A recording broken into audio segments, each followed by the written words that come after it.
কখনো নিজেকে বলছেন তিনি সর্বকালের সেরা ফুটবলার, ছাড়িয়ে গেছেন লিওনেল মেসিকেও। কখনো সবাইকে মনে করিয়ে দিচ্ছেন তিনি কিন্তু বিশ্বের একমাত্র বিলিয়নিয়র ফুটবলার। সিরিয়াস মুডে আবার বলছেন 2026ই হতে চলেছে ক্যারিয়ারের শেষ বিশ্বকাপ। সপ্তাহ জুড়ে এমনই হাজারটা আলোচনায় নিজেকে জড়িয়ে রেখেছেন বিশ্বের অন্যতম সেরা ফুটবলার ক্রিস্টিয়ানো রোনালদো। আপাতত এইসব বাদ দিয়ে আবার নতুন করে রেকর্ড করলেন 5 বারের ব্যালন ডি'র জয়ী ক্রিস্টিয়ানো। নিজের 226তম আন্তর্জাতিক ম্যাচে প্রথমবার দেখলেন লাল কার্ড। রাতে বিশ্বকাপ বাছাইয়ের ম্যাচে আয়ারল্যান্ডের বিপক্ষে 2-0 গোলে হারে তার দল পর্তুগাল। এদিকে পর্তুগালের বিপক্ষে বিশ্বকাপ বাছাইয়ের গুরুত্বপূর্ণ ম্যাচে অবিশ্বাস্য এক নাটকীয়তার জন্ম দিয়েছে রিপাবলিক অফ আয়ারল্যান্ড।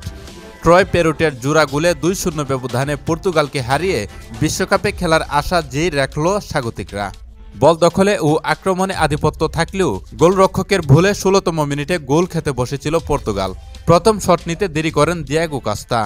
এরপর প্রতিপক্ষের ট্রয় পেরুট এগিয়ে এলে তড়িঘড়ি করে তার পায়ে শট মেরে বসেন তিনি। এতে প্রথমবার গোল হজম থেকে বেঁচে গেলেও পরক্ষণই কর্নার থেকে দুর্দান্ত এক হেডে আসে পেরুটের প্রথম গোল। লিয়ামের হেড থেকে বল পেয়ে হেডেই কাজ সেরে দেন পেরুট। 1-0 গোলে এগিয়ে যায় আয়ারল্যান্ড।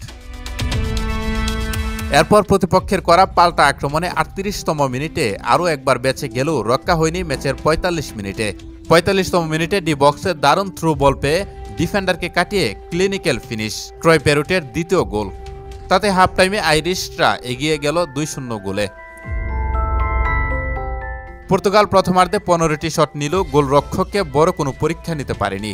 বিপরীতে আয়ারল্যান্ড মাত্র 6 শটের 3টি লক্ষ্যে রেখে 2 গোলের লিড নিয়ে বিরতিতে যায় রিপাবলিক অফ আয়ারল্যান্ড। দ্বিতীয়ার্ধে মাঠে নেমে রক্ষণ আরও শক্ত করে ফেলে আয়ারল্যান্ড।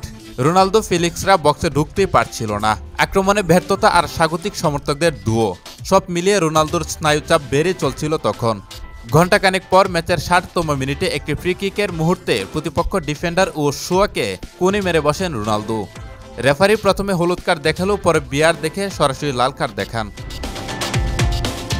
ফলে নিজের 226তম আন্তর্জাতিক ম্যাচে প্রথমবার হলেন বহিষ্কার।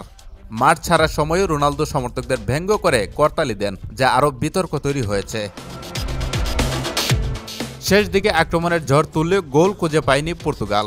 পুরো ম্যাচে 27 শট নিয়ে মাত্র 5টি টার্গেট, কিন্তু কোনো গোল নেই।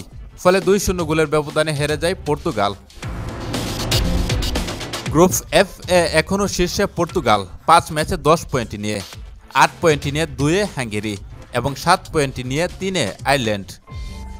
3 দলেরই এখনও সুযোগ আছে সরাসরি 2026 বিশ্বকাপে যাওয়ার। পর্তুগালের শেষ ম্যাচ তুলনামূলক সহজ, আর্মেনিয়ার বিপক্ষে। সেখানে নির্ধারিত হবে তাদের ভাগ্য।